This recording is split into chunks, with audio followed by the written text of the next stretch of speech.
Дүйсенбі күні сот 47 маршрутының жүргізушісін қағып кеткен жолаушыны 2 айға қамауға алды. Бақылаудан шыққан автобус 3 адамды басып қалып, тағы 3-еуі ауруханада жатыр. Бұл жолаушыға қатысты қосымша ақпаратты орда.kz тілшілері анықтап көрді. Бір қызығы, ол әлеуметтік желіде басқа атпен тіркелген. Түрі де туған күні де Дархан Ахметжанов деректерімен сәйкес келеді. Сондықтан өте жоғары ықтималдылықпен біз бір адам туралы айтып отырмыз.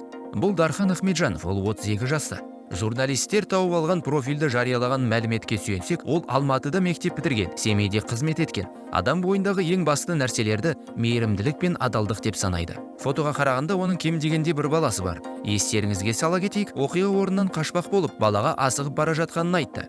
Мен нақты айта алмаймын, бірақ оның баласы 7-ші ауруханада жатқан шығар. Оның қасында пакеті болғандықтан, және ол қалқаман аялдамасында түспек болған, дейді оқиға куәгерлері. Сүйікті цитатасы мынандай екен: шындығында бәрі оңай. Таңертең тұрып саябақтың бір жерінде жүгіруге бару оңай, үйрену оңай. Бастысы оған қызығушылық таныту. Достарды табу оңай. Сіз ашық және қарапайым болуыңыз керек. Барлығы оңай. Тек мұны істеу керек.